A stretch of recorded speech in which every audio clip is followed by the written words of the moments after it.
ghost just floating above your head or something? You keep turning.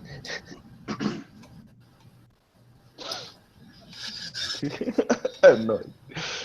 Are you talking to Marnie? Yeah. I said Marnie. Oh, I thought you said Marie. I don't. No. Wasn't sure. You're on. Okay. Oh. Hi, everyone. Welcome to another panel discussion for GoIndieNow.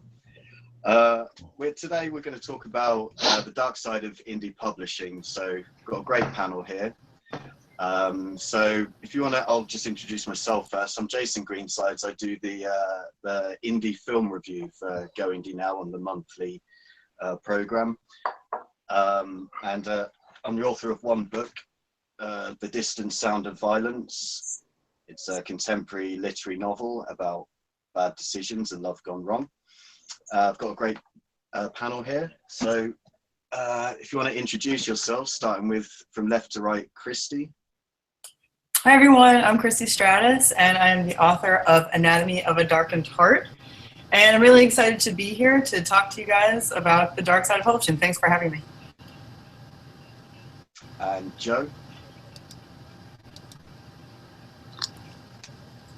Hello, everybody. I'm Joe Compton. I am the host and producer of GoIndieNow and author of Amongst the Killing, and I am as equally excited to be here.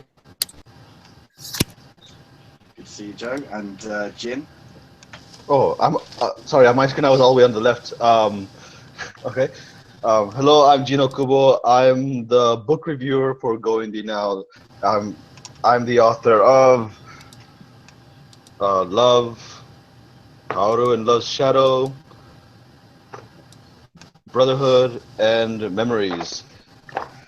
And I do book reviews. Great stuff. Marnie. Oh, sorry. The order is wrong. The order's different, yes. Marnie Tate, author of the Protectors of the Elemental Magic series. My book Remember, Exigency, and my latest one, Navy. And my next one's coming out very soon, Envy. And I'm a Go Indie supporter. Good stuff. Sunshine. Hi, I'm Sunshine Somerville. I'm the author of the Coda series and then also a children's fantasy, a Fairly Fairy Tale. So I've been following Joe for a long time on GoIndieNow, so I'm really happy to be here too. Good to have you. And JB.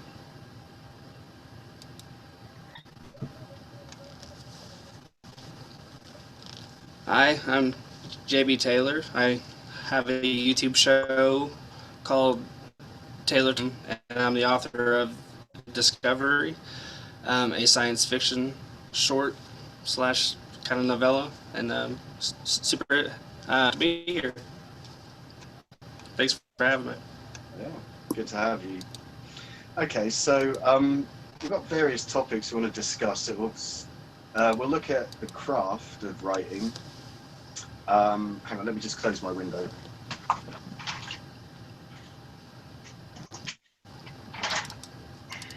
And that's why he stands. We'll talk about the craft of writing to begin with. So any sort of bad advice, any counterintuitive advice, things like that, weird things you've heard to do with the craft of writing. So one of the things I've heard, it's just a small thing, but one of the things I've heard, can you still hear me? Yes.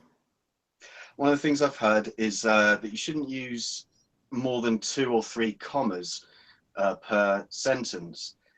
And that always struck me as like really kind of weird. It's like you don't teach a violinist that they can't do certain things like I don't know, whatever a technical word, like a pizzicato or something. You need to learn you want to try and flex your muscles in all way, and just limiting yourselves to kind of 2 or 3 commas per sentence just seems, weird to me. And then the other thing I've heard is that you shouldn't use semicolons either, which I think is just ridiculous. Why would you not be able to use a semicolon? So they're 2 of my top annoying things. They're very small things, but they weird things you hear, you know, in the indie world. So has anyone else heard anything to do about the craft of writing? Any advice or anything to do with that they want to share that they think is weird or just wrong? Can I start? Yeah. If no one bought mine. First of all, from the editor's point of view, my editor that I've been talking to and the editing that I do, this goes back to whether you're Chicago style of editing or whether you're going to be the Oxford style, or there's so many different styles out there that people start to conflict with each other. That point of view for the commas and stuff like that. There's a sense, and this is something that my old writing professor told me, was that you have to learn the rules before you can break them, and which I think is a crock of shit. You don't have to learn the rules before you can break them. You have to write, and that's it. When you choose a style to write in, the problem comes when people try to justify their own style over that of another author and say, well, you use too many commas here, and they're trying to force their way onto another writer's idea or stylistic point of view.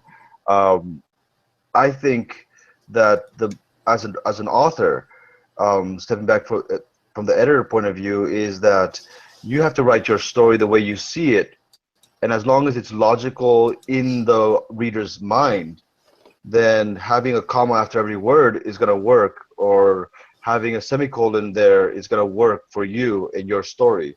And this is something that you have to go through hand in hand with your editor to make sure that that image is seen and it's able to be taken that way. That's it from my point of view. Yeah, sure. I mean, everything has to be right for the story. You're right. Yeah, it's all about the story. That should come first. I think you should learn the rules, the vast majority of the rules, I would say. You don't have to like rigidly stick to them, but I think as long as it... Go on, JB. Come on, JB. JB? Oh, sorry. There was a delay. I didn't mean to cut you off. I think as the story flows naturally in the reader's mind, I don't think it has to follow any sort of set rules. As long as there's no, I think everything. If that's the. I think it's really hard because everyone has a very distinct opinion and style that they like. My book, for instance, I get opinions that people are like, it's too slow in the beginning of my first book. But then other people are like, yeah, my second book, and I know, Jen, I know you're one of them, but other people that are like, the second didn't have that description. So it's, you can't win. You just really can't win except for just writing the book that you believe in. Some people are going to love it. If I read a book and if I'm not digging a paragraph, I will skim it. I'm like, oh, I don't need to hear that. I'll skim on down. So I guess I don't understand. You can't make it work for everyone, is my thought. Because everyone has opinions, like the Oxford comma, which I'm not going to talk about because I don't believe in it. But everyone has opinions. That's my opinion. Since I hang around with you guys more on the internet, I definitely use the Oxford comma way more than I did before. It's pretty weird, actually. Like if I do a Facebook post or something, yeah, I know there's going to be more Americans looking at it. I will use it. Side note, Christy, what you got? Well, this is actually less writing advice than writing life advice, and there's a number of major best-selling, huge traditional authors that have said, like, you have to write every day, or you're never going to publish a book, or you have to write, this often, or you can't let anything, ruin your writing time, or else it's just never going to happen. It's not going to work out. And I find that that's not really encouraging. I find it to be actually really discouraging, because I think everyone is going to have those times where something else gets in the way, and everybody is going to have times where they can't write for a week or a month. So I really hate hearing that kind of advice about your writing life. Like, yeah, sure, try to protect your writing time and all that. It's really important, but definitely don't try to put other people down by saying, you know, if you don't write for a month, you don't count, you know.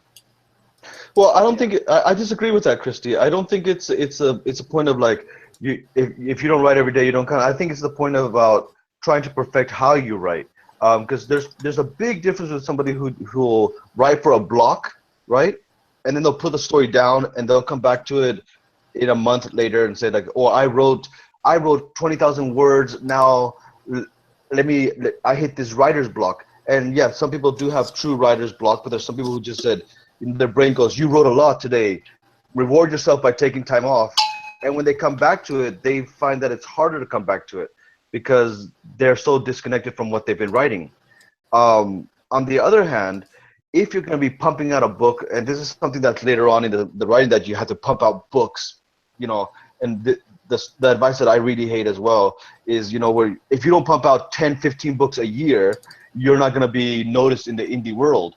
And I'm like, well, if you pump out 10, 15 books a year and they're all crap because you're just trying to pump out story after story after story, you know, because you're sitting there every single day, then it's building up a completely negative image of yourself. So yeah, there is a balance between writing every day, but the way that and I give this advice to the person who's writing a book right now that I'm editing, and I tell them you have to write every day, but I don't say you have to write your book every day. You know, you have to write something every day, a memo, something, you know, write a limerick on your way to work. And by writing, not necessarily putting it down on pen and paper, but creating. Do you understand? Like create a storyline. I understand that. I think the difference comes in when, like, it depends on if you're making excuses. If you're making excuses, then absolutely I agree with you 100%. That's a whole other thing. But if you're not making excuses and your work is taking all your time, like your full-time job, then yeah, and stuff like that. Because you know how things happen and there's really nothing about it. That's like what I mean. Like, don't make people feel guilty about that. But if you're making excuses, then you have to recognize that for what it is, for sure. Yeah, and there we agree. Yeah. I only have one rule that I don't like, and it's this one right here. This is I hope everybody can see this, but this is book. It's a 5.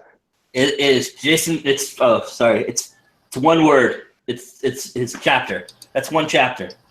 That's a chapter. It was just snow fell is all it says in the chapter, and to me that it was brilliant because it came at a moment in time when there was a high tension in the book. And we needed something to break up that tension. And Jason came up with the brilliant idea of just putting 2 words in there and making it a chapter. There's the rules. If that was to a publisher in a big house, they would have crapped all over that.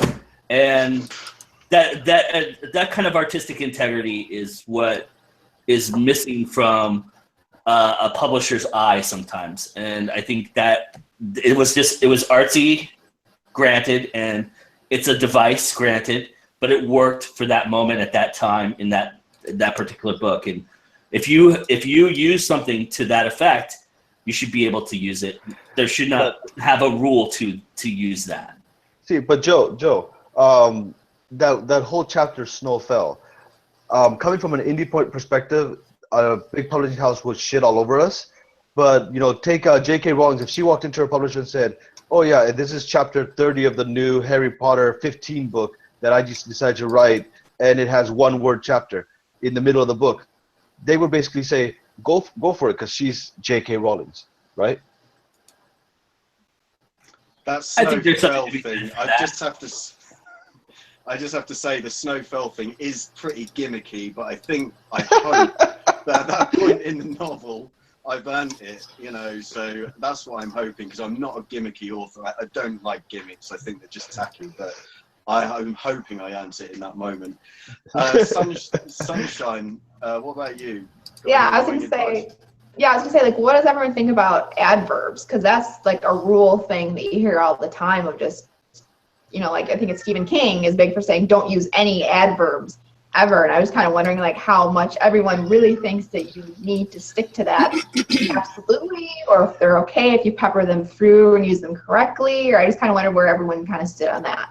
I know for me, like I use them, but I do go through and like I track all of my LYs and, just kind of cut some when you realize that you're using them superfluously, I guess. I'm just wondering how everyone else kind of uses them. I do agree. I think you should cut like maybe 85% of them if you can, or at least definitely. I have to. Oh, sorry. Jin is left. He doesn't want to talk about adverbs, so that's fair enough. But yeah, so I generally do agree that you should cut the vast majority of them.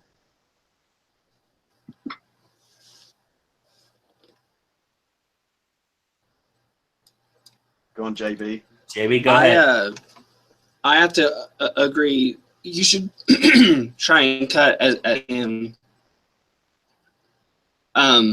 think you should cut as many as you can, because I think King is right. The road to hell is paved in adverbs. I think if you can cut as many as possible, I think you're golden. Because they just sort of get in the way.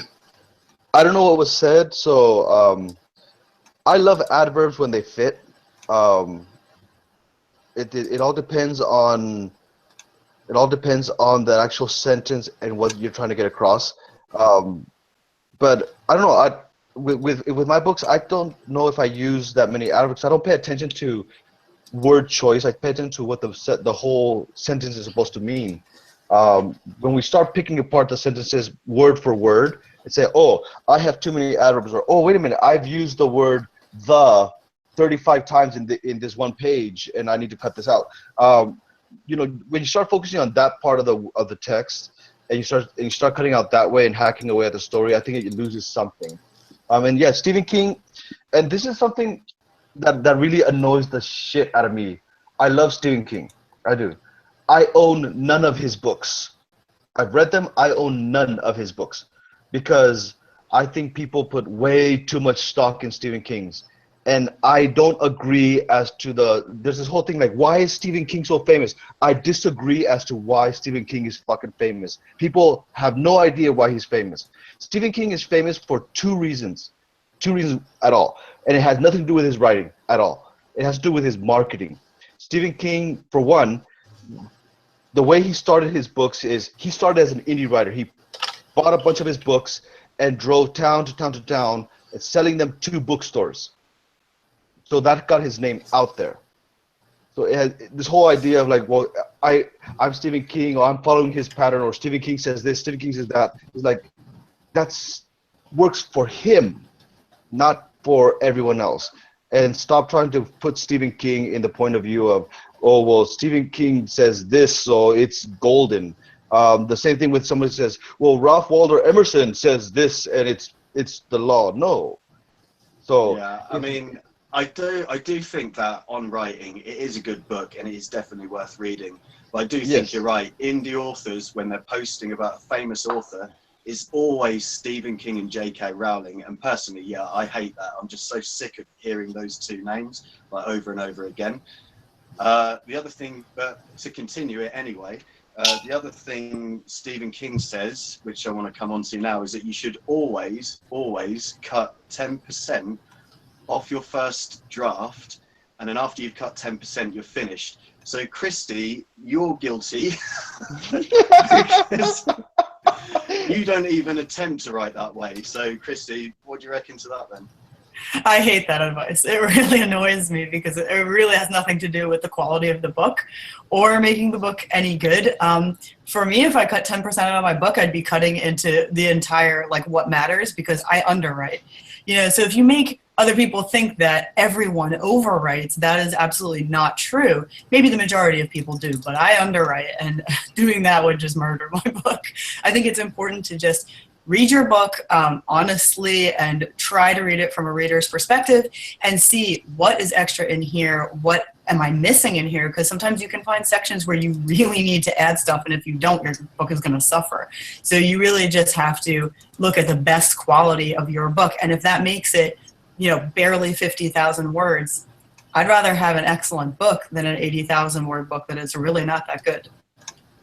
I'm going to say one thing, and then I'm going to shut up about this one topic about the 10% cutting thing. My my 8th grade English teacher, she gave me the best advice of writing anybody will ever give you, because we had to write essays, and I would always say, well, how long do you want this essay? And she was tired of me asking that shit, because I was like, come on, I'm in junior high school, I want to go out and fuck around, you know. So she goes, no. She would sit there and go like, as long as it takes for the dog's legs to reach the ground, that's how long your writing should be. So it's a nice metaphor, which basically means write until your story's finished, and that's it. My last book, my editor, it was 140,000 words by the time I gave it to her, and she cut I felt like half my book, but she pointed out that domestic scenes, which I am in love with, if they don't move the story along, they just need to not be there.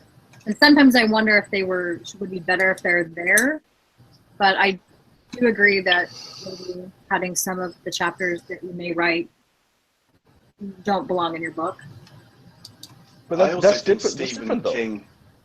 Well, he's just 10,000 words. Or 10,000. 10%, you know. Yeah. From the end of your book.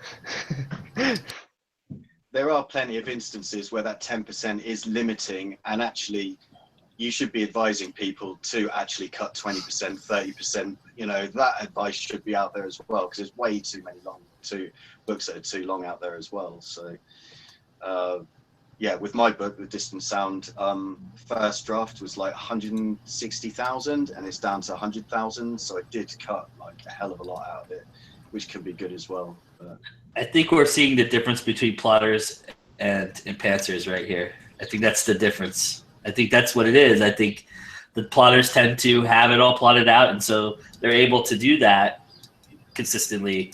Where pantsers, they just go by the seat of their pants. So they write and write and write and write, and you know, I personally am never satisfied, and I don't know when it ends. I just decide it ends. So my books tend to pontificate a bit, but I do also know that I follow 3-act structure, and that helps me edit it down.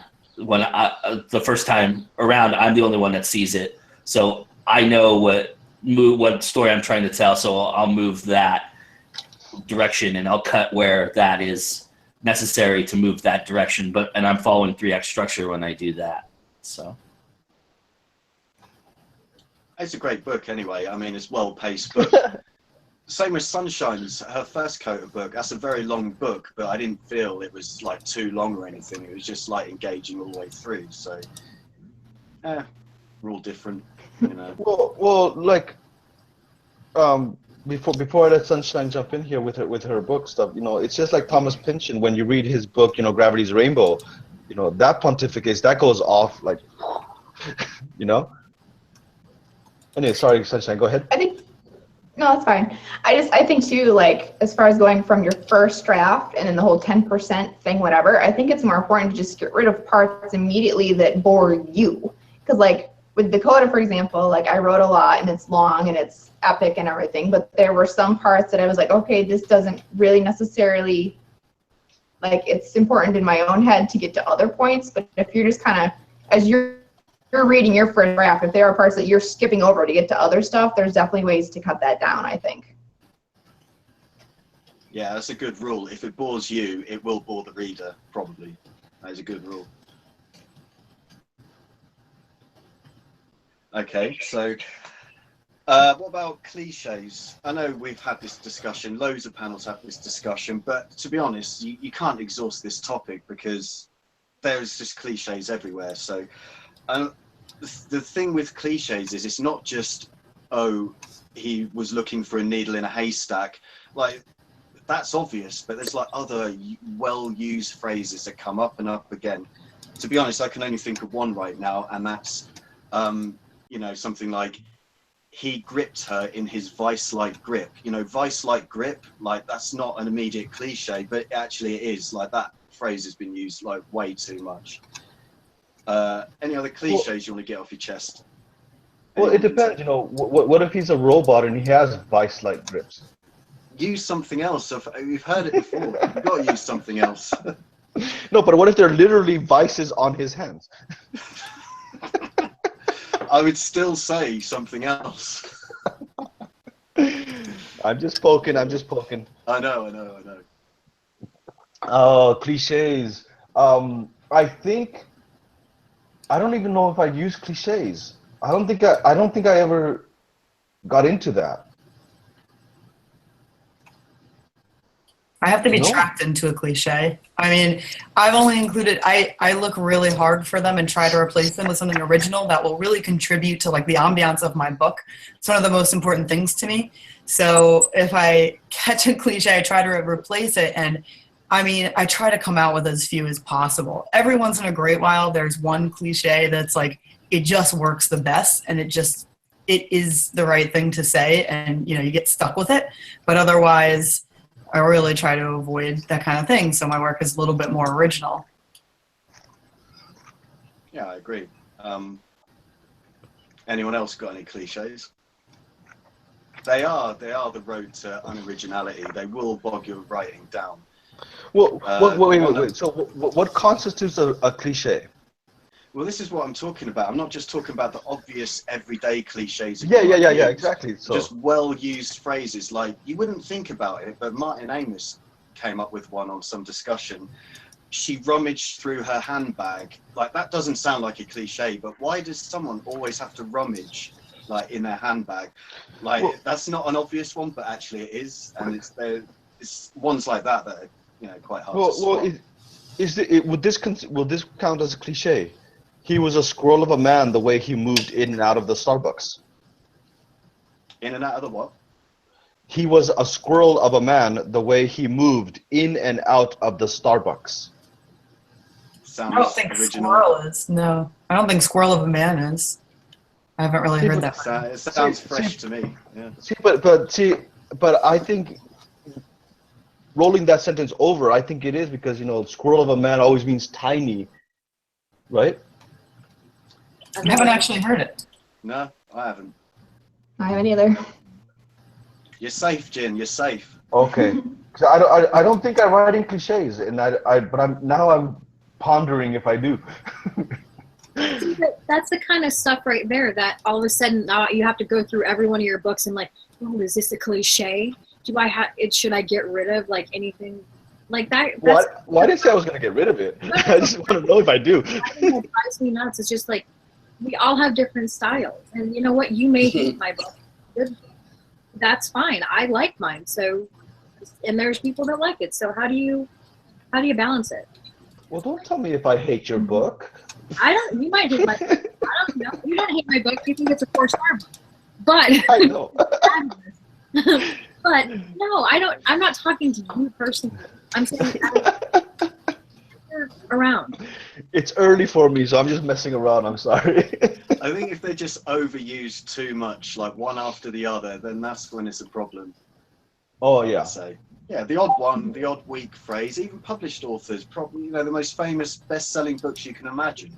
They all have adverbs. They all have the odd clunky sentence, and they all have some kind of cliche phrase. So there's no point in like killing yourself over it. You know? But just try. Another thing though, I think is I read and write a lot of fantasy and science fiction, and cliches get interesting in that genre in particular because if you're using something that is based on Earth knowledge or only makes sense in the context of the English language, then it doesn't really make sense for having like aliens say these things at all. And that's where I think cliches are especially bad in some things that I'm reading. I can't think of any at the second, but really anything that's cliche that we use is, you know, based on some part of our experience. And I think if you're getting into more fantasy and sci-fi, that just doesn't work at all, and it stands out as being that much more disruptive to the story and the flow of the writing. Yeah, that's a really good point. Yeah. I think that's an issue of word choice as well, not just the cliche choice, but word choice. Yeah. Joe, what are you saying? I agree. I think, you know, if it works for you, great. I think being original is something that is you know, you can covet these days, and I think that it's fine. But I mean, cliches have their place just like anything else has its place, though. I mean, sometimes you're doing it in tongue in cheek and you're trying to make fun of a cliche within a story. Yeah. So you can do it that way too and use it to your advantage. But I think for the most part, if you're looking to be original and you're looking to be different, then yeah, you have to go through everything that you're doing and before you publish and figure out what you think is cliche. I mean, here's a good cliche for everybody that everybody on this panel has experienced. There's one word that you write that no matter how you write, no matter what you're doing, that one word always comes out, and we all have to go and search for one word. You know, there's one word that we're very aware that we use, that only us use as a writer, that we use one time too many times. You know, like only or not the everybody uses it. But you know, something that is a word that is native to us because of the way we speak or who we are, and or just our brain working that way. And we all search for that one word and we find 80 examples of it, and that I'm sure frustrates all of us. So to me that's the biggest cliche that we experience. I gotta figure out how to write without the letter E. I agree fully. Why? That would be tough. Actually, cliches, I do think in dialogue, you don't have to change. If someone says a cliche and it's in their character, you don't have to change it just for the sake of it. I think in dialogue, cliches can be okay. You know, if that's what the person says in that situation, then it's fine. Yeah. Okay. Sorry, Marnie was about to say something and she like paused. I know, I'm sorry. I agree. I think as long as it fits who your character is and Oh. Sorry.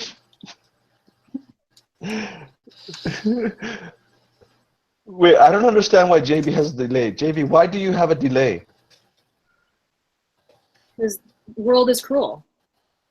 Okay, that works. No, I have no idea. Yeah.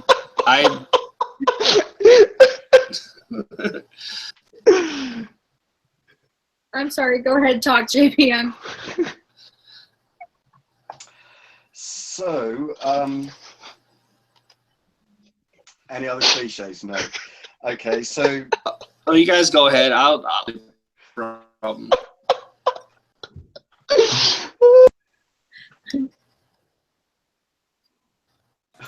Go ahead, JB. Okay, another thing I hate people saying, so this is going to take us into after you've written. I hate it when people say this. You've written a book, now comes the hard part, marketing. I mean, what kind of insult is that to the whole craft of writing to begin with? You know, like if writing the book wasn't hard, chances are your book is crap. That's probably what has happened. So anyway, how can we be unique? How can we kind of make ourselves unique, not just in the writing, but in the social media world? How can we make ourselves stand out from anyone else? Marnie, got anything? I don't know. No, because I'm not original. I'm a hack. No. So I don't accept it. I hate the whole marketing. I have a publisher because I don't want to deal with it.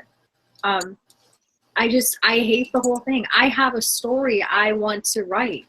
And some days I think, why am I publishing it? Why don't I just pull it down, write your stories, and don't worry about this? I mean, you know what I mean? Like, go sell it on a street corner, like, whatever. Why am I doing this? And it's not because I don't think my stuff is good or worthy of being up there, because I've read a lot of books that are published, and I think mine are as good or better than some. But it's just exhausting to people think that because you publish a book that we got our advances and we have so much money, and then they love, like, my favorite is people that will buy a copy and then share it with everyone. because that $2 I got, you know. But then they don't even review it. You know, like it's just endlessly tiring. It's tiring. Yeah, it is. It is endlessly tiring. Yeah. Did I even I answer? still think. Yeah.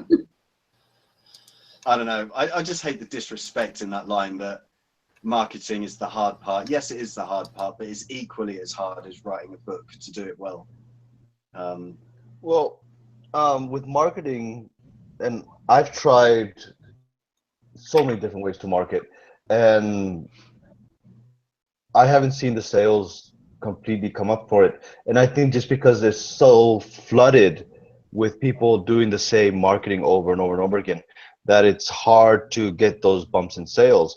I think in the way that I'm approaching it now is I'm actually going low tech rather than high tech, which means I'm no longer pushing on Twitter, I'm no longer pushing on Instagram, I'm no longer pushing here. What I'm actually doing is trying to connect with readers one-on-one, and I'll give them signed copies or whatever they need, but eventually they'll review my work. Because making that personal connection and getting a review, I think carries more weight. And that's why when Marnie gets upset, they don't even review the book. I'm equally upset, and it bugs me because I've done, I've paid for software to help me promote for free giveaways, and I'll see the bump, oh, 3,000 books given away, oh, 4,000 books given away, and not a single review. I did that whole blog tour and stuff that it cost me $100, the top of the line one, and they guarantee at least 30, 40 reviews, and it never came through. They said, oh, well, don't worry, it'll take 6 months before these people can get your book reviewed and put it up there, if they even review it.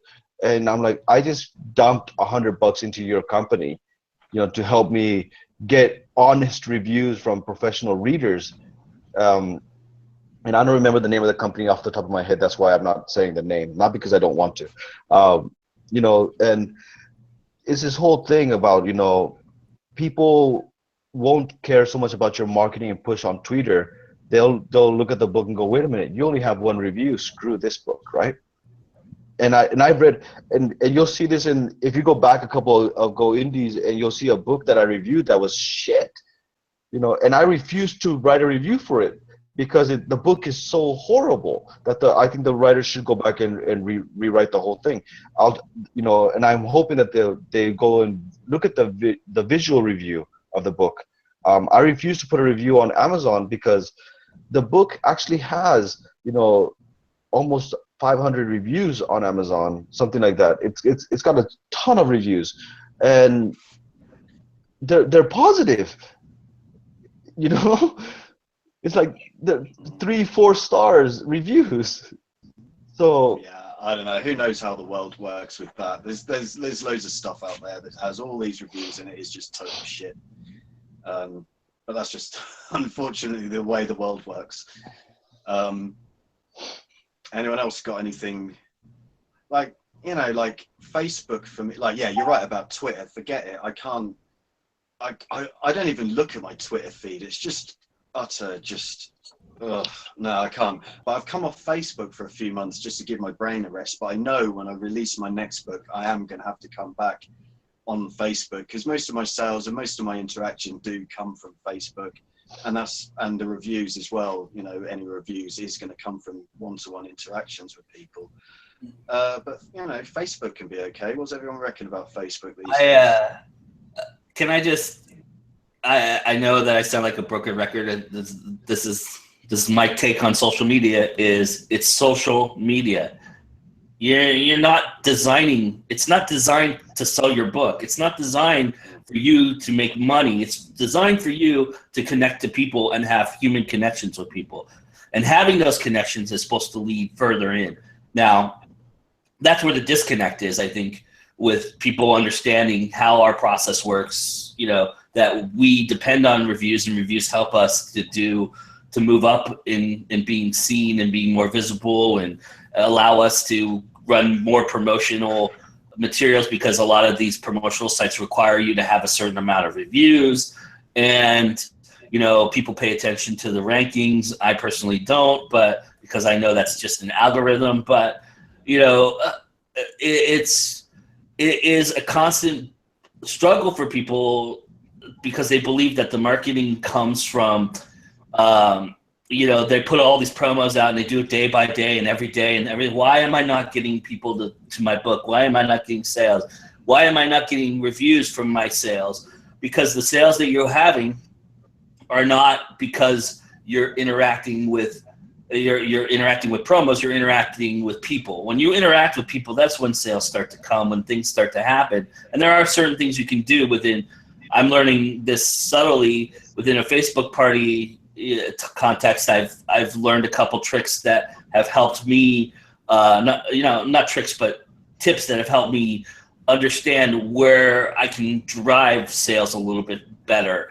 But the whole context and the whole idea of social media is that it's a social environment, and that if you connect with people, that's when you start to see dividends. And you have to understand that it's not instantaneous. And I think that's where a lot of people get frustrated, is that it's not an instant fix. It takes time. It takes a lot of massaging and a lot of work, and you have to. And this is weird coming from me. You have to be patient, and I'm the world's most impatient person. And it's all about timing, and there's no rhyme or rhythm. All these people who sell these ideas that Twitter at a certain time and a certain day works for me, and it will work for you the same way. That's not the case. It's a personal thing. It just happens that you get a bunch of people at a certain time that watch your feed or just gravitate to your feed. I can't tell you how many people don't know that I do this, and are within my inner circle of people who I love, are my friends. They're surprised when I tell them that I do this. They don't get my feed because they have other people that they're following. So you have to be persistent. You have to be patient, and those are the two things that really, I think, as authors we can't afford to do because we don't have the time and the income, and we're trying to do this for a living. But in order to be successful, that's what's going to take. Overnight successes are far and few between. Yeah, I've heard the advice that you have to, like, talking about the patience thing, I've heard the advice that you have to put out, some people say 5 books, some people say like 12 books, before you really get a solid following that's going to buy like every book you write, or, before you're making the kind of money where you could even consider how to quit your job or something like that.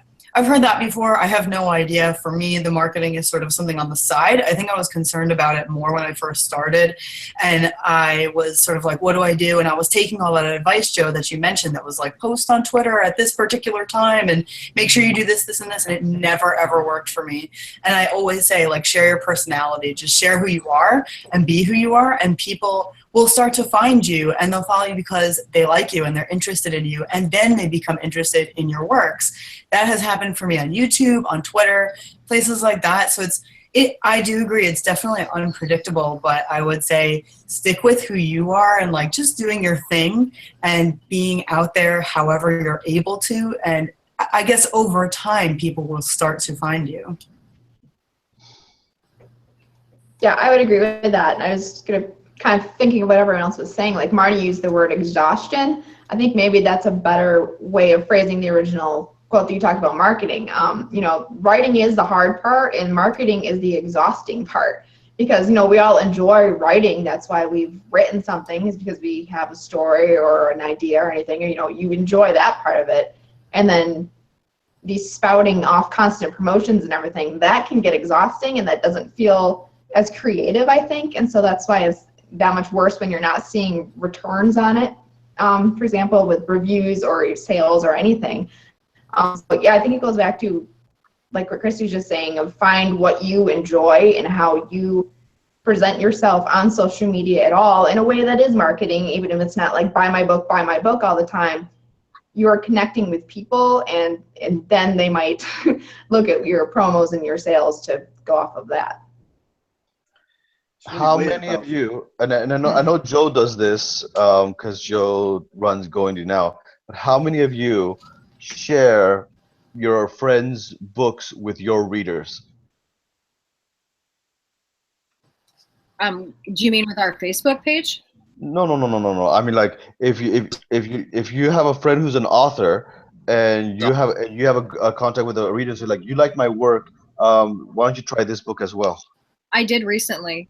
I had a signing at the Renaissance Fair where I had a mother who picked up my series, and her daughter loved it, and she wrote me saying, do you know any other books that my child would enjoy? And she was a teenager, so not really a child, my teen would enjoy. And I did a call out asking people, like, this is what the child's age is.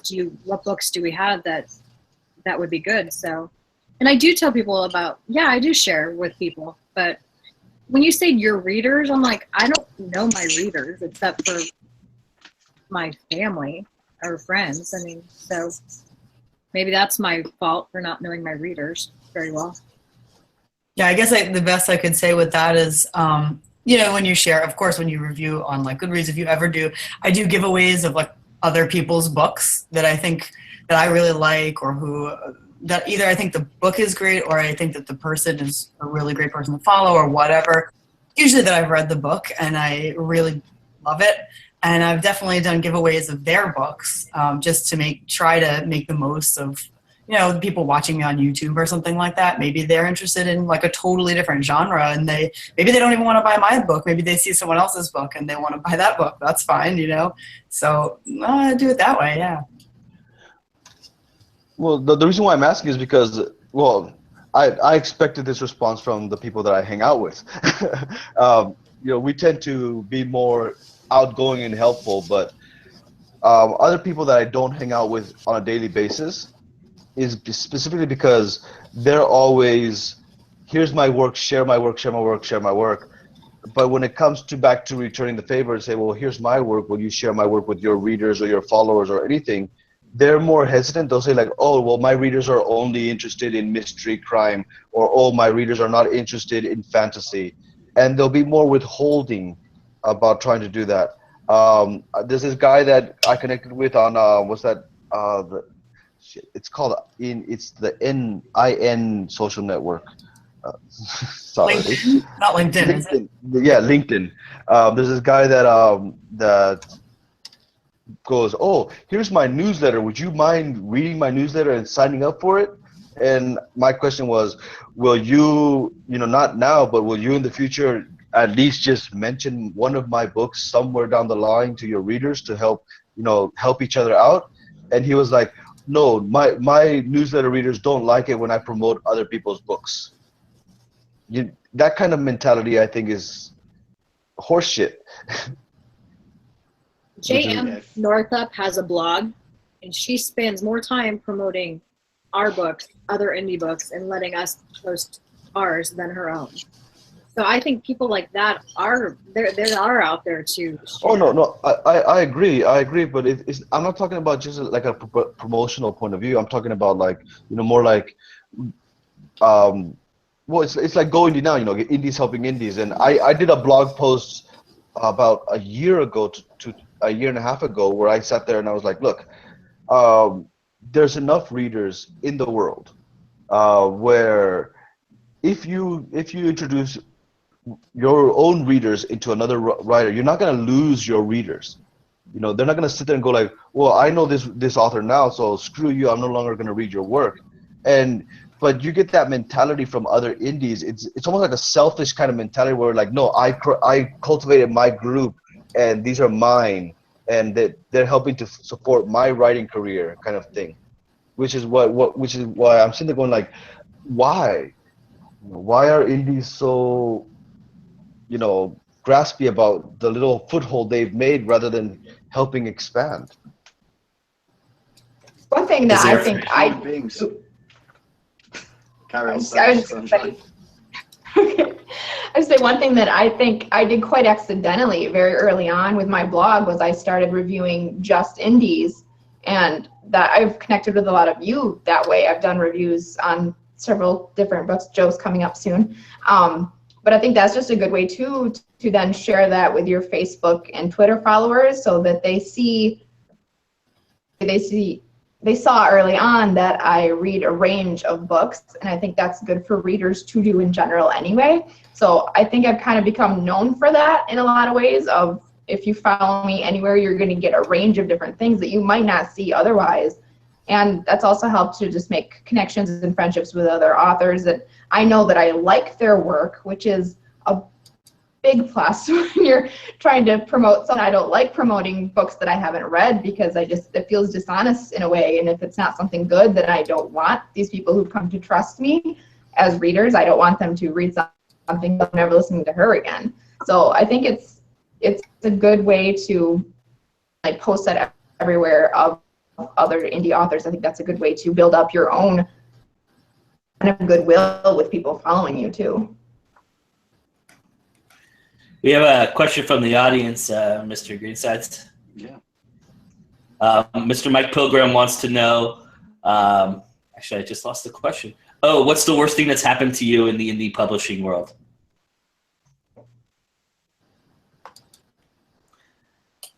There you go, Mike, you stumped the whole panel.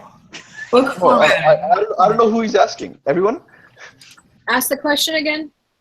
For a slow call. What is the worst thing that has ever happened to you in the indie publishing world? And he's asking all of us that question. I was getting positive reviews from this one person who got into an argument with another reviewer who was arguing the negative points of one of my books, and the other reviewer accused the other reviewer of being me, and basically sat there, and I was watching this whole thing. I was like, they're fighting, and this guy's accusing that guy of being me. So, and I can't step in because it's like, what the hell, right?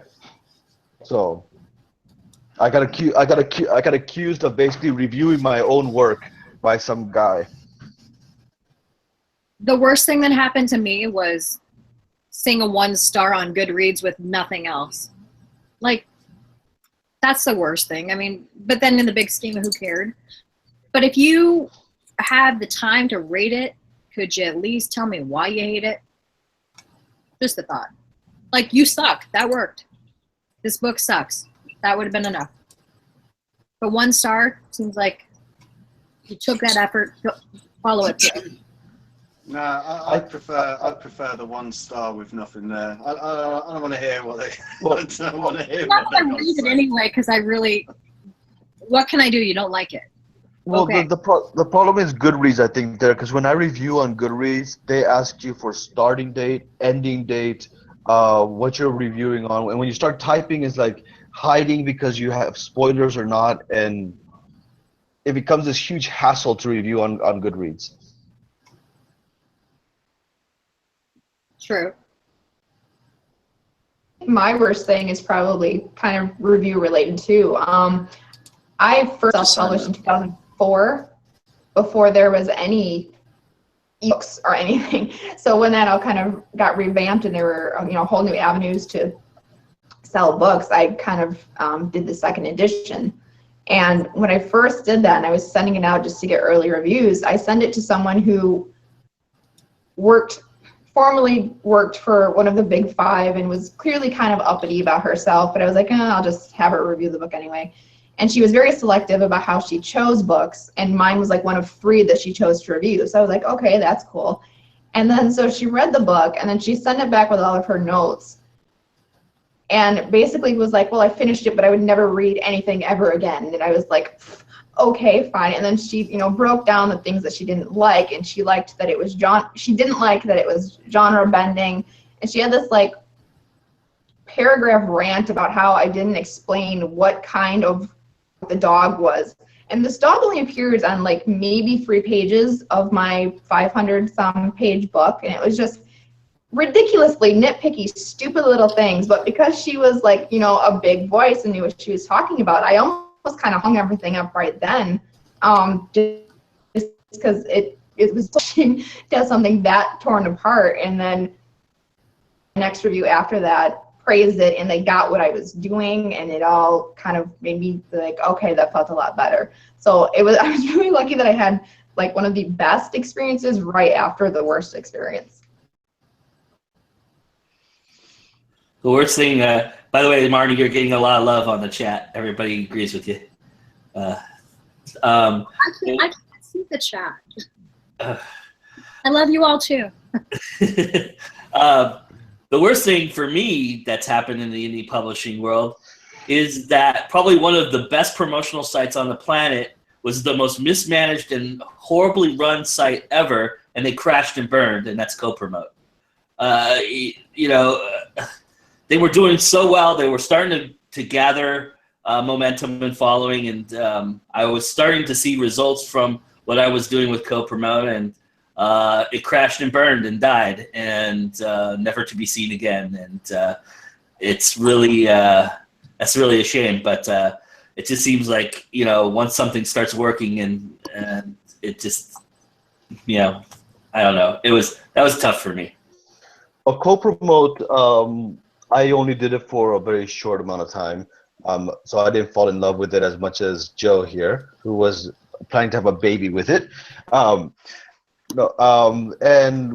basically I'm wary about stuff like that, and I jumped onto it, and I was noticing that a lot of the way they did their whole co-promoting revenue, it was inflated, and I was running the numbers, and people who know me, I love numbers, I love math, I'm a stickler for mathematics, and so much that my son at 5 years old is already doing addition, subtraction, and about to get into multiplication. So, when I ran the numbers on Co-Promote, it wasn't disparity of 1,000 or 2,000. It was a disparity of 50, 60,000 percent. You know, where it's to go like, oh, you reached an outreach of, you know, with Co-Promote 3,000 people, when actually when you look at the numbers, you were like a 50, 60 people will reach through the whole thing.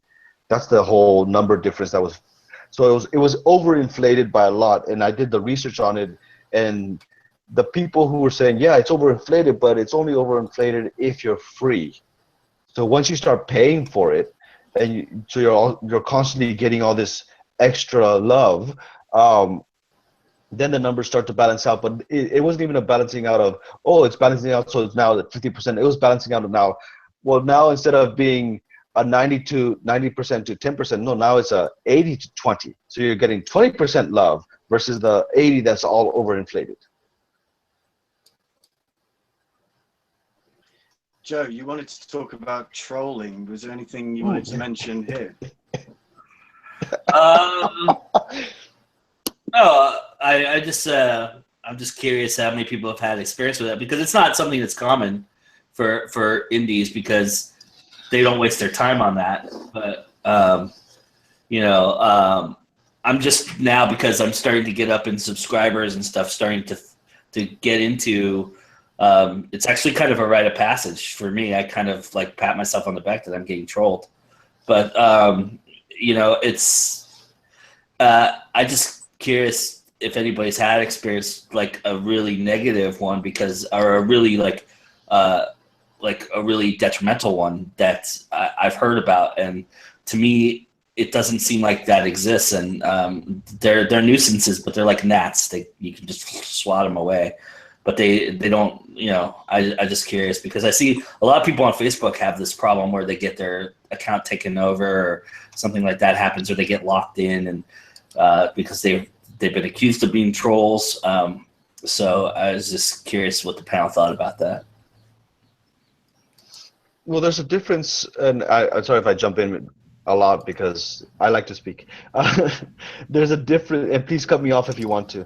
There's a difference between actual trolling and people who are sitting there going and accusing people. And this, I think, has a lot to do with the SJW movement, which I don't want to bring into this whole conversation. But where people will tend, and this, you see this in the news a lot too, people will tend to try to shut down the argument by just name calling.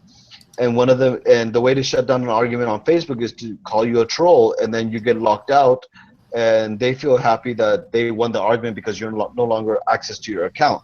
So almost like a reverse trolling kind of thing. With the trolls that I've had in my past, and for those that don't know, my YouTube account has gone through a ton of metamorphoses. I used to do a complete atheist blog because I'm an atheist, and I had 60 videos and get into the political discussion blog and the whole thing, and the trolls would come, and they would come, and the best advice that I got was from a YouTuber who I like to watch because he does a lot of science stuff, was don't feed the trolls. When they say something, skip over that comment and keep going.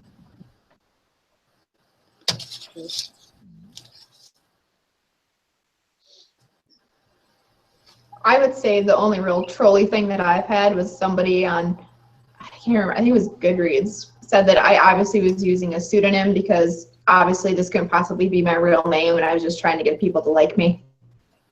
That's been my only real thing. Wait, that is your name, Sunshine Somerville? Yep. In grade school, I dated a girl that was called Summer Farmer. That was her real name.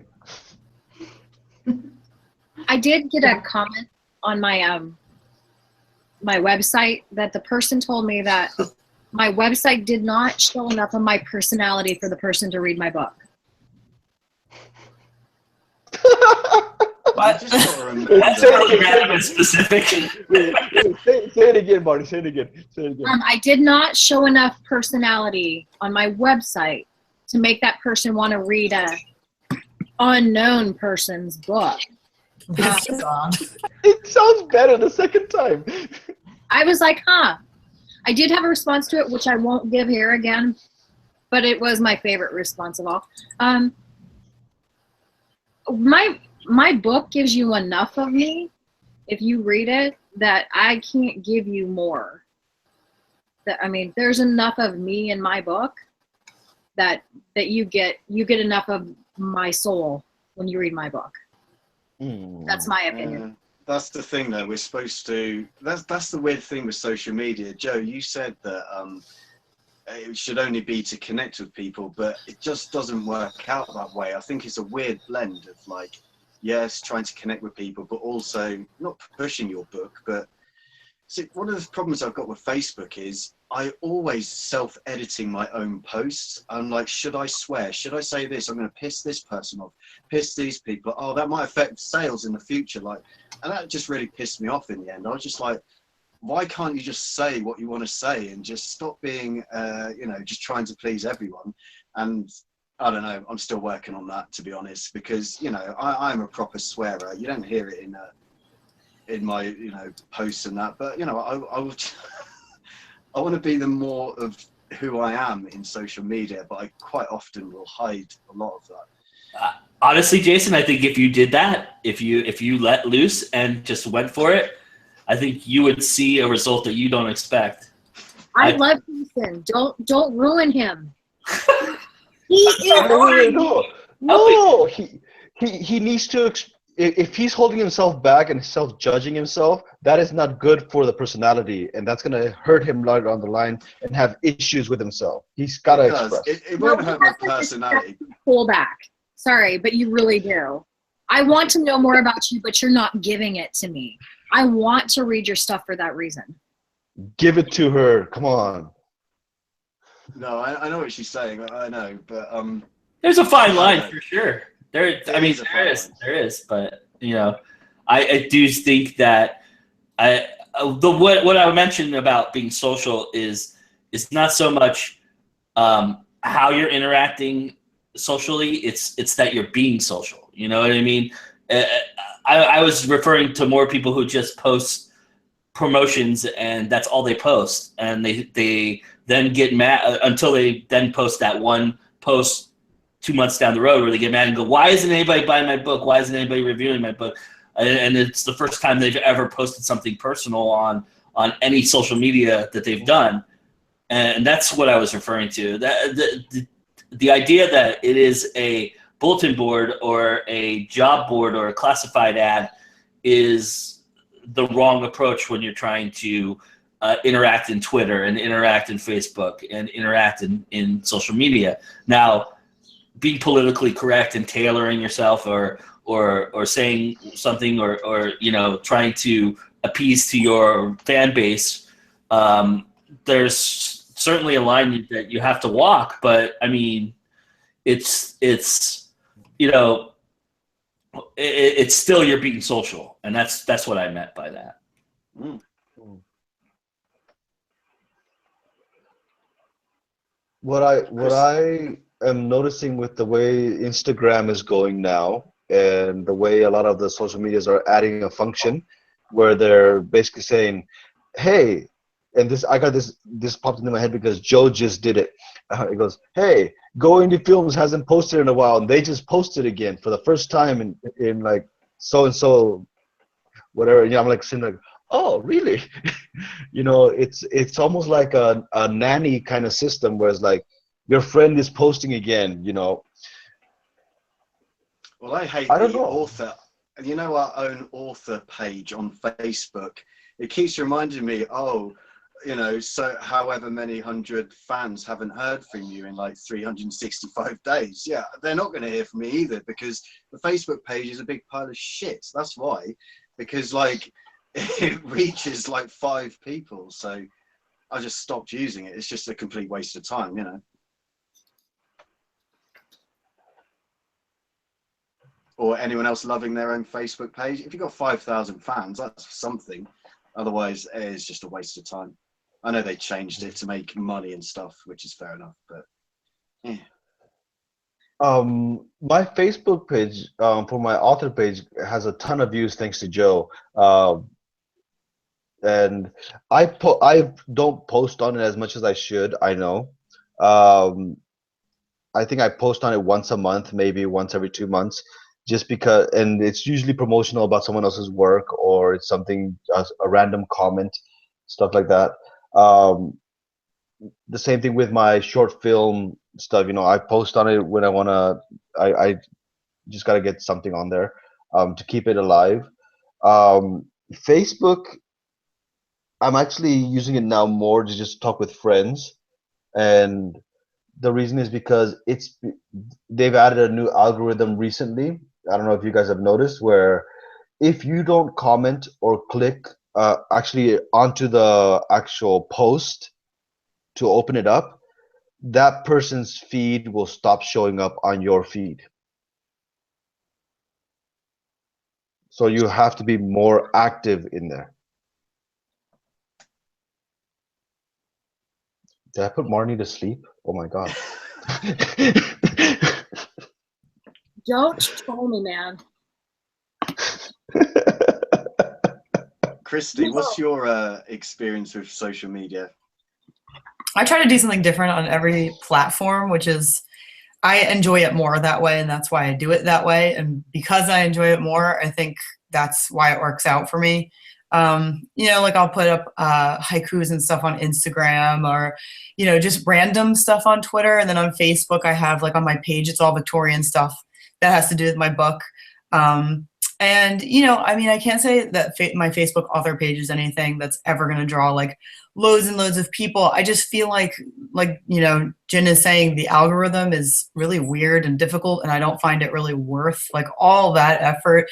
I try to put something up like once a day, plan it ahead, some kind of picture, whatever.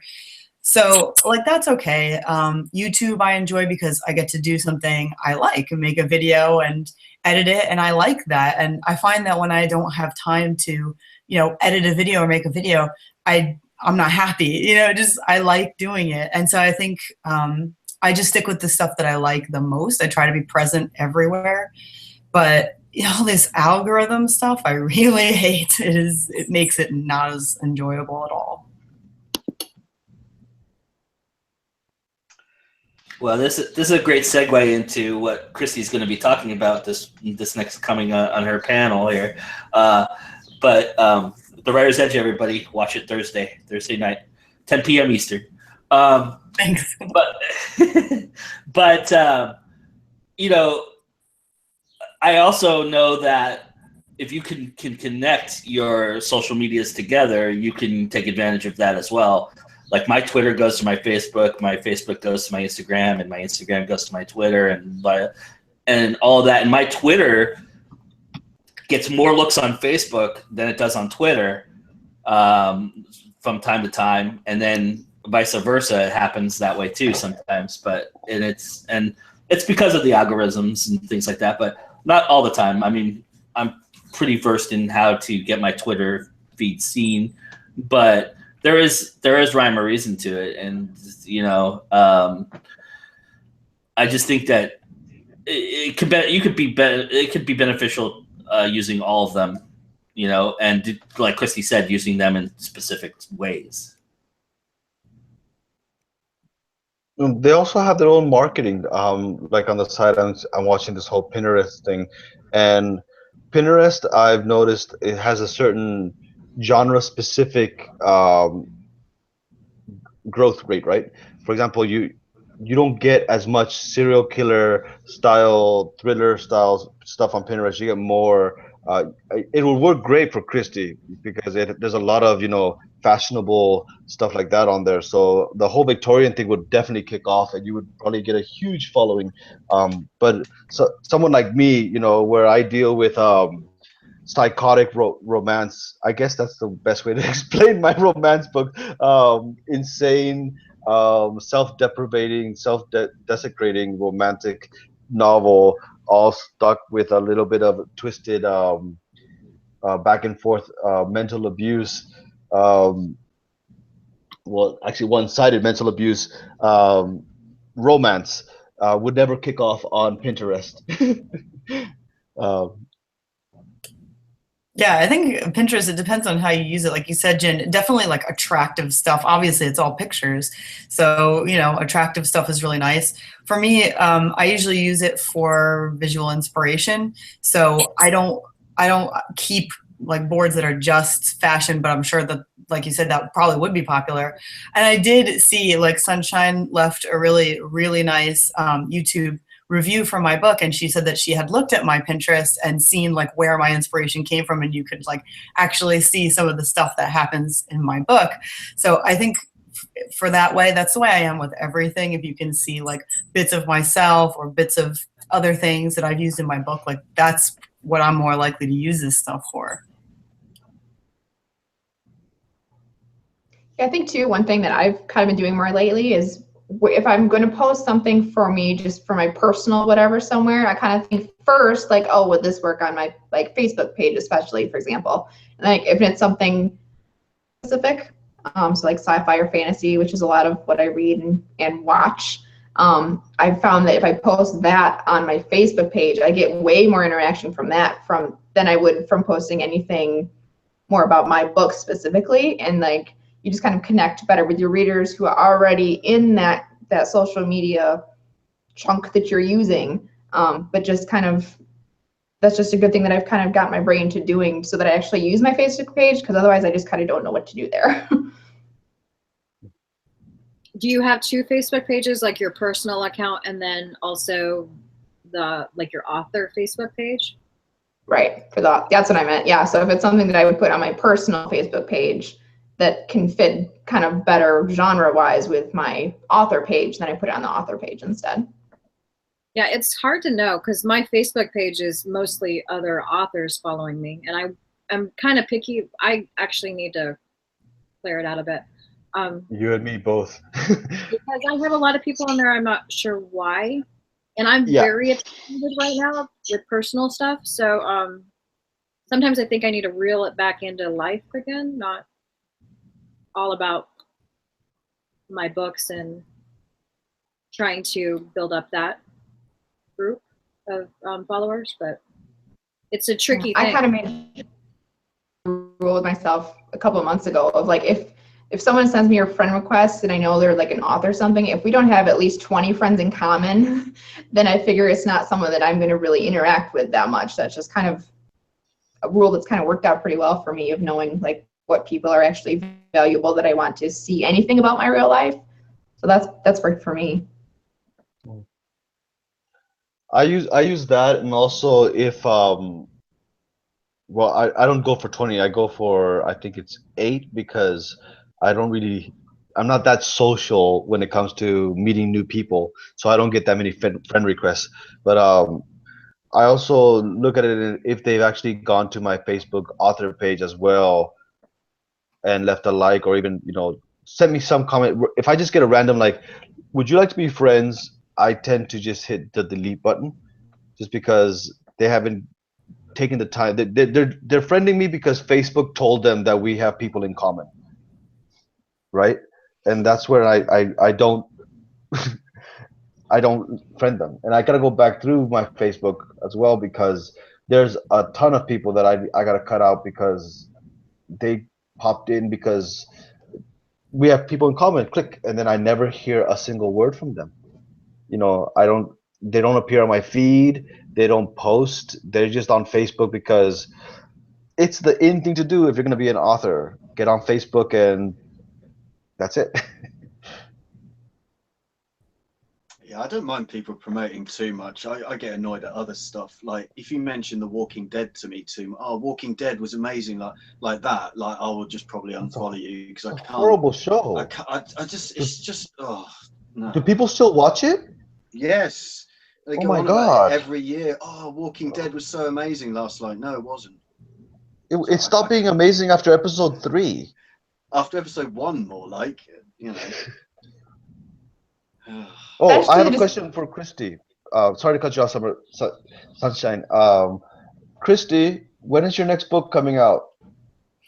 It should be very soon. I'm hoping for next month. It keeps getting pushed back because of everything else going on, unfortunately. But it should be really soon. I'm in the very, very last, just going through it to make sure everything is good. It's been through all its edits. It's been through all that stuff. So it's so close. June. Okay. Definitely a book we're all looking forward to. I think that's pretty obvious. Sorry. I definitely agree with you. I wanted to know that too. I was just going to say, what does everyone think of kind of it's been happening more and more lately that I've seen in marketing of comparing, because you said Walking Dead, and that reminded me, a lot of zombie books I see are like, if you like The Walking Dead, you'll love my book. And I just see that a lot with then comparing yourself to either an author or a specific book and saying like, using that as part of your marketing strategy. Like, does that bug you, or do you think that's a good idea? So as a reader, I know I kind of get a little more judgmental of this book, because if you're comparing to this and this is something that I like, then that's going to make me that much more critical. But if it's something that I don't like, then I don't really know how that affects my reading. I kind of just don't even want to read it. I find it gimmicky, and I don't pay attention to it. And like, if you look at the book reviews that I do for Joe, if you look at the book reviews that I do in general, I read everything. I don't care. I'll read erotica. I'll read junk dime store novels. I just need to read.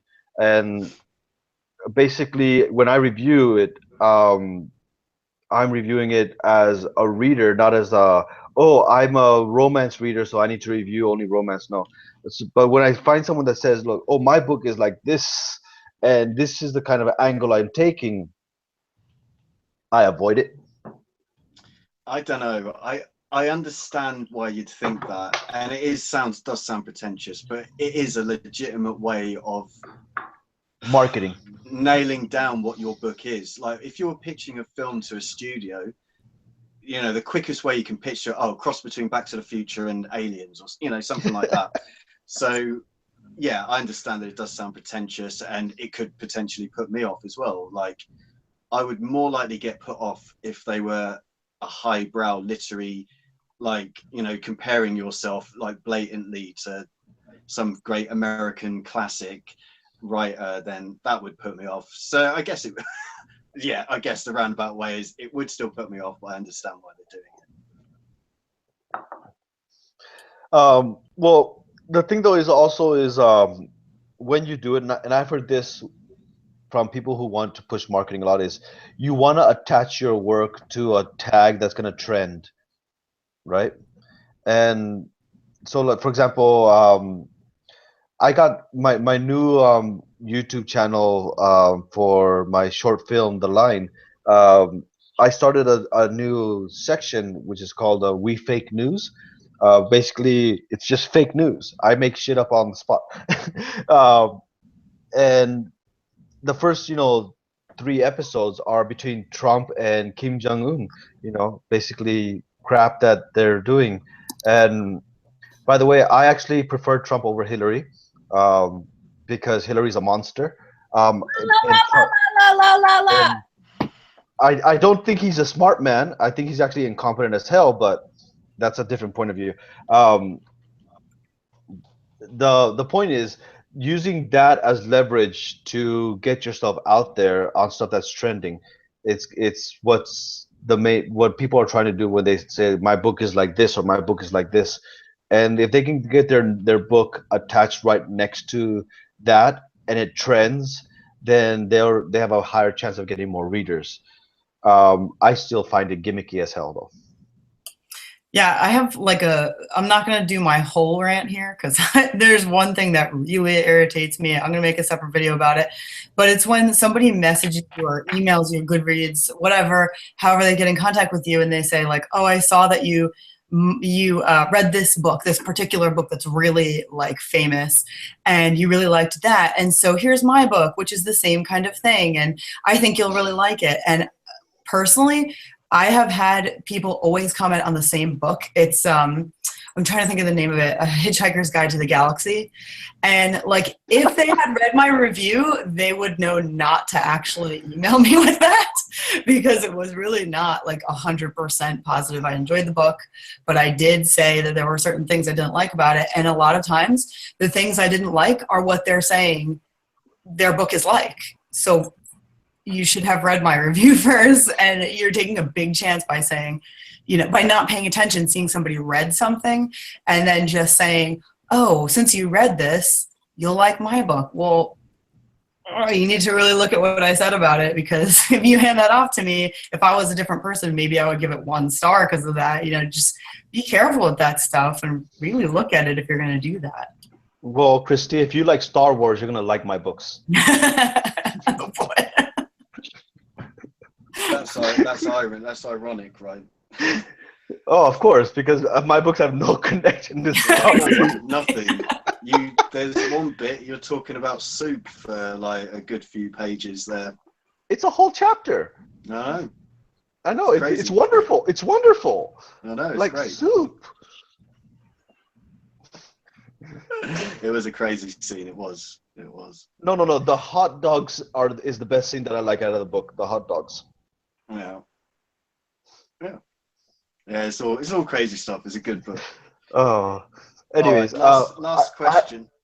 Well, before you ask your last question, I had one question. And this is actually for Sunshine. I didn't catch the name of your book in the beginning, so can you give it to me again, please? I have the Coda series. So the first book is the Coda, Kota. Kota. Thank you. And I misplaced my pen. Damn it. Before the last question, Joe, any other comments we need to address? Any trolls? Is Mike trolling us? Yeah, he actually just left, but everybody's just commenting on what everybody's saying.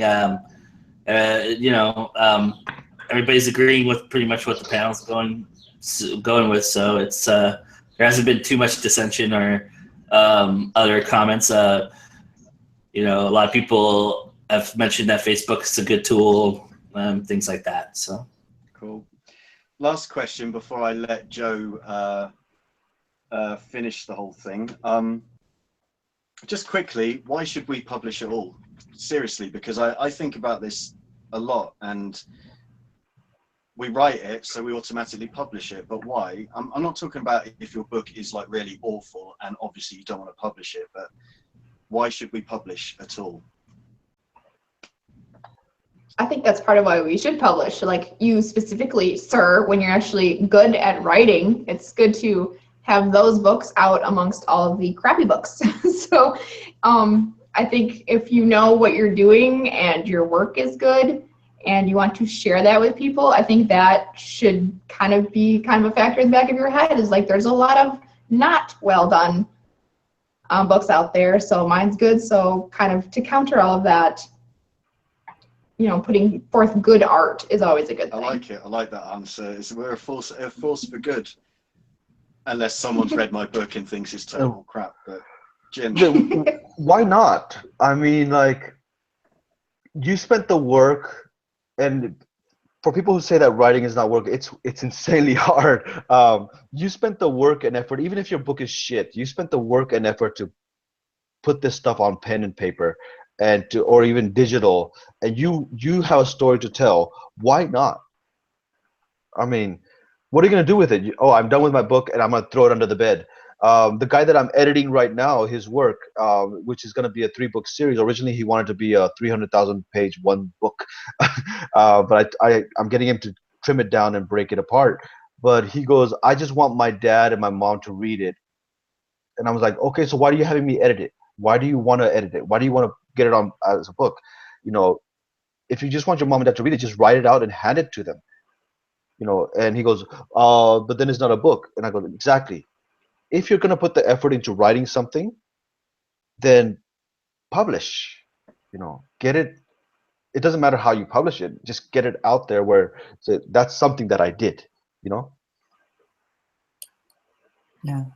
I think so too. And like, I also agree with Sunshine specifically on the idea that if you're gonna, oh my God, I just totally forgot what you said, Sunshine. It went right out of my head. Oh no. Well, anyway. Force for good. Yeah. The whole idea is like, I like to put something out there that I want to read. And if I don't write things that, you know, that I've read a million times, and I'm sure most of us don't, you know, it's pretty rare that somebody puts something out there with well, it's not rare, but I don't put anything out there with the intention of like, oh, it's been done a million times, it's definitely going to sell. Some people do. That's fine if that's what you want. But for me, I'm trying to put something out there that I would buy, that I'm looking for, or that I see lacking in the market, some kind of thing that I wish I could read. And for me, it's exciting to be able to put that out to people and see if anybody feels the same way. So that's definitely why I publish. Well, me personally, my whole dream is to one day write a novel and then burn it and film it. That's what I want to do. What's the difference between publishing it and burning it? Wait. Crazy. Are you gonna burn a book? Possibly. Just not my second novel. Maybe the 7th, if I ever write one. Go with the 15th. 15th is special. Yeah? No. I don't think I'm going to write 15 books. Not at the rate I'm going. What about you, JB? Come on. What you got? Why should you publish?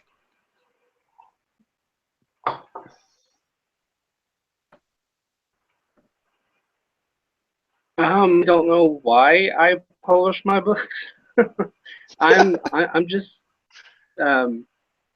it's just a fun little hobby for me. I've gotten some good feedback, but you know, it's just something to do, really. I don't really want to traditional publishing necessarily. It's just something I like to do, and if I think a story is halfway decent, I'll go ahead and put it up. It's always nice to get, you know, when I get back, I'm probably more shocked than anyone else. You know, so I don't know. I just for fun, I guess. Good answer. Something to do. I like the answer. Something to do. I'm so sophisticated, you know.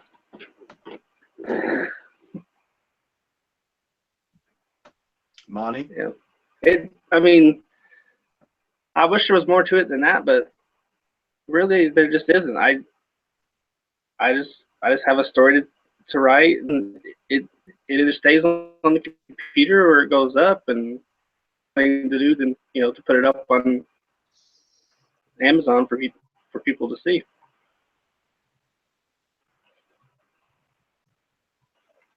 I think there's a little bit of a lag here. Yeah, don't worry. Okay. Proceed. Okay, just checking because I have weird things going on here. I'm like, I'm having a seizure. Not funny. I don't know the answer. I love my book, and someone told me that I should publish it, so I did it. I don't know. I don't have huge dreams of being the next I know I'm gonna say it, J.K. Rowling, and I'm not have a. Isn't it Rowling? Whatever her name is, the Harry Potter lady. I don't have an answer for that because That's a I'm hard a question. masochist is why. I don't. I think that's the best answer right there. Is like I don't have an answer for that. I don't. Why did I do it? Because I'm stupid. You want to.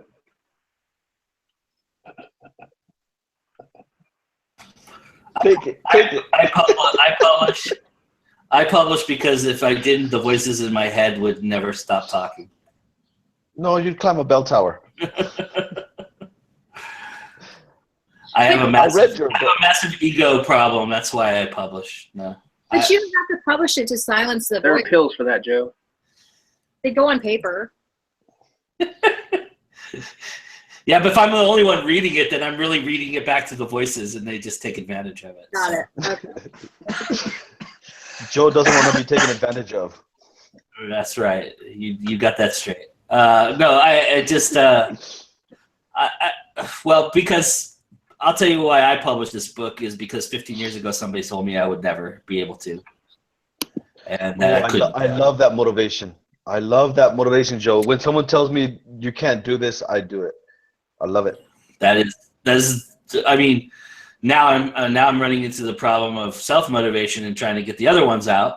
But the first one was really because I have to be creating. I'm always someone searching to be creative and do creative things and just keep on creating. And it was at a time when I was out of options in creating, and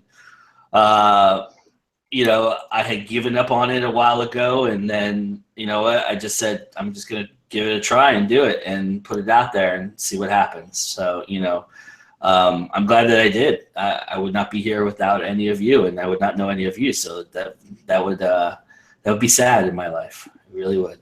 So. Yeah. Yeah, I agree. One of the great things about publishing the book was just connecting with people. That was a definite plus point. I wouldn't be stood here either, you know. So,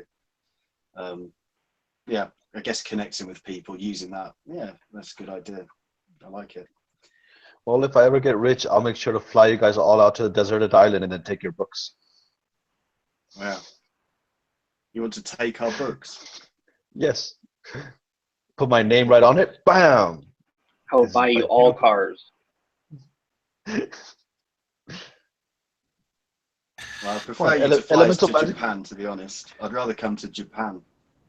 Elemental Magic series by Gino Kubo. That'll work.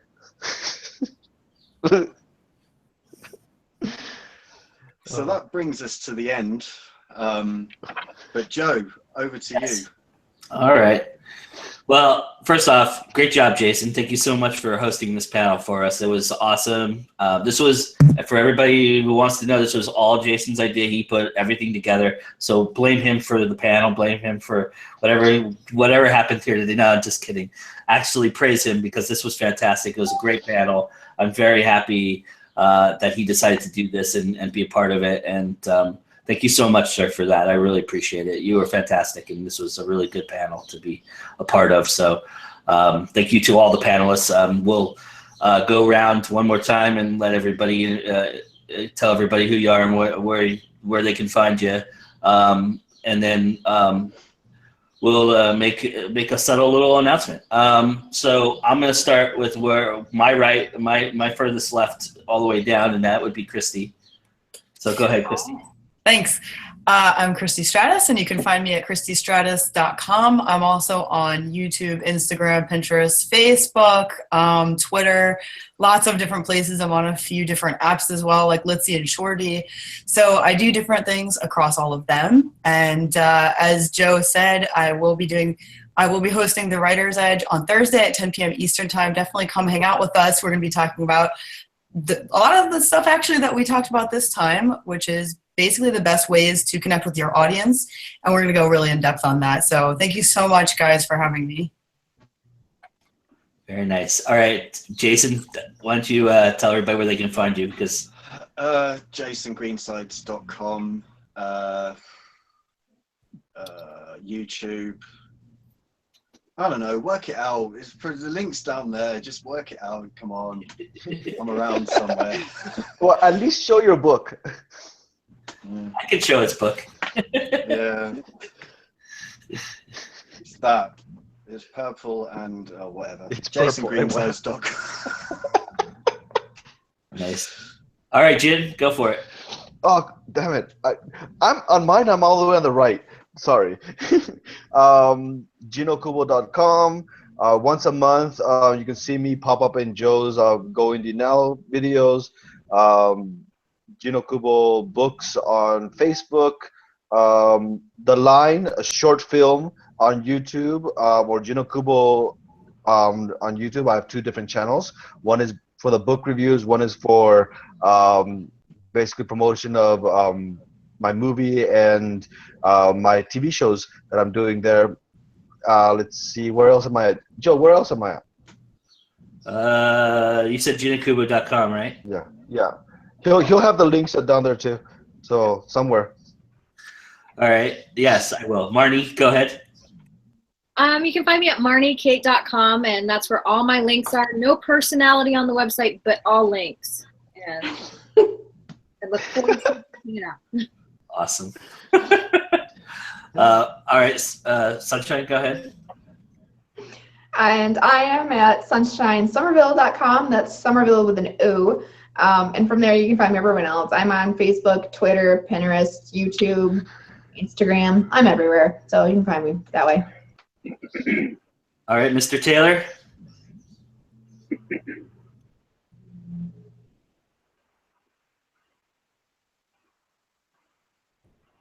Okay. I don't have a .com, so don't go to one of them.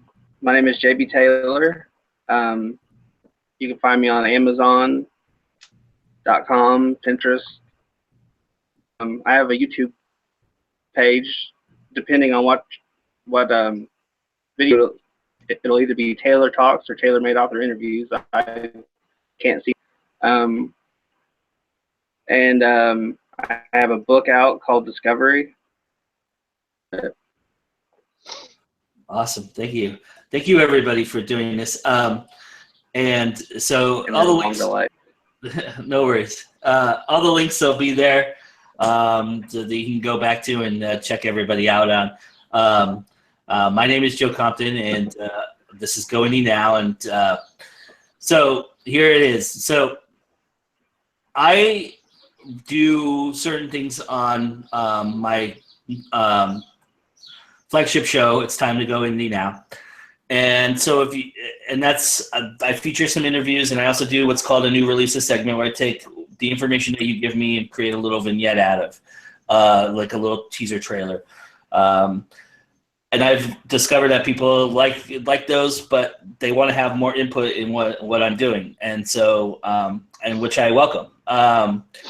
But my big announcement is for the month of June, I do actually sell to you all, if you wanted to have a personalized just your interview or just your trailer, I do sell those on my website. And so for the month of June, I'm doing a promotion for anybody who would like, who's submitted a new release, anybody who's been interviewed by me who would like the interview. I will, for the interview segments, I will personalize them by adding an extra scene that I cut out of every interview. I have extra scenes for pretty much every interview, or I could create one. And so I will add that to your interview, and then you will be the only one that will ever have had that extra scene in the interview. So beyond you and I, who have already known about it, you have your audience see it as well. And I'll personalize it that way. And for the new releases trailer, I will sit down with you and go through an editing session, and you can tell me what you want me to change in it or put together, and I will give that to you, and you can have that for your website or whatever you need. But I charge $15 for that service per video. But here's the thing. So in the month of June, I have amassed an awfully big amount of people who've been a part of this process for me. And one of the things that I really want to see happen is I want to see you guys succeed, and I want to see you guys get some sales. And I think one way we can do this is by me offering this service. If you take advantage of this service, I will have on my website a list of every book that every book, every music, every movie, whatever you want to purchase. And you can, if you go into those links and purchase those products and show me proof of purchase, I will take that amount away off of the total cost of the video. So for example, if you went and bought Jin's book Love, which is $2.99 on Amazon, I will then for $15, I will remove the $3 that you paid for Jin's book off of my fee. And so then you would only be paying me $12 to get your interview or new release. So that's my big announcement. I'm only doing this through June. So from June 1st to June 30th, that's when it's going to happen. And then after that, it's just going to go back to the way it is. So I will have that page up on actually May 29th. That page will go up. I'm still working on it. As you can imagine, I have over 300 entries to post onto a website. So it takes some time, but I will have those up. And then all you have to do is show me proof of purchase that you purchased this. And you don't have to do it through the link. You just go to Amazon and search for whatever you want. And just, show me the proof of purchase. And then if you want to purchase your interview or your new release, we can do that. And I will take that amount out of there. The way you tell me that you want to have your interview purchased or you want to purchase your new release segment is there is a page on my website right now called Advertise With Us. If you click on it, it's at the top. You go to GoIndieNow. There's little tabs. You click on Advertise With Us, and then it's just a form you fill out. There's no, you're not submitting me payment. There's no commitment made. You're just filling out the form and letting me know that you wanna pursue an opportunity to be advertised with us or have me do what I'm talking about doing here. And then I will contact you and we'll go from there and we'll work out the price and everything like that. But I want to make sure that everybody knows that that's available to them. Doesn't matter if it was an interview, if it was a new release, I will make that available to you. And like I said, if it's an interview, I'll add an extra scene. If it's a new release, I will work with you and because look, I'm going off of the information you give me with these new releases. So I understand that this is a very personalized thing for you and that trailers and teasers, you have a vision. So, unfortunately, because of the nature of my show and how fast it goes and how much I have to do, I can't sit down individually with each of you and, live out your vision in what I do. I'm only limited so much. But if you do feel like, I'm on the right track or you like what I did, but it needs some tweaking, I'm all ears. So come in to talk to me and I'll give it to you. It'll be your property. It's already appeared on my show, so it's always going to be there. But other than that, it will be yours to do with whatever you want. So that's going to happen again, June 1st. I will post this all over my social media as well, so you know that it's coming and when it's going to happen. But that's the big announcement.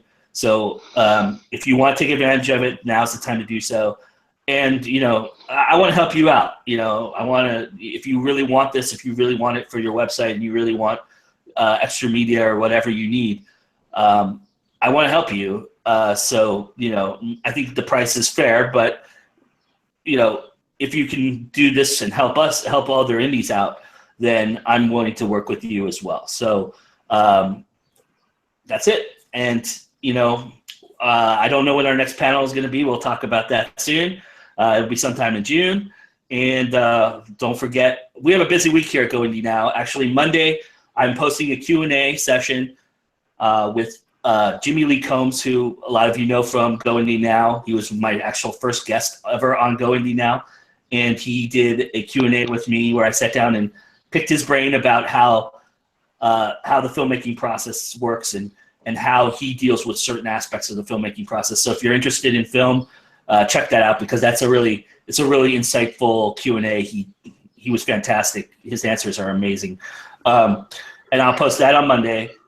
Then on Friday, of course, is our flagship show. Episode 15 will be posted on Friday. And I have other things going on. So, and I hope everybody's enjoying Sunday Fun Day. I'll keep those going as long as everybody participates. And this Sunday Fun Day was Pay It Forward. So again, another opportunity for you to help other indies out. Pay it forward. You know, we've been talking all this time about marketing ourselves and how to do that and how much effort we put into doing that. And so Pay Forward idea is to take just one day out of your marketing schedule and market for someone else and do it the same way that you would do it for yourself. And let's see, maybe doing it that way might garner you some more favor with the indie community and actually help your sales. So, you know, it's never a bad thing to increase your karma, in my opinion. So, but that's what's going on for this Sunday Fun Day. I also have the Alice in Chains one still open. You guys can go back to any Sunday Fun Day and do any of the tags. That's fine. I encourage everybody and anybody to do it. Just make sure you tag me so that I know that it's out there so I can promote it for you. Otherwise, everybody, have a great day. And remember, it's always time to go indie now. We'll see you next time.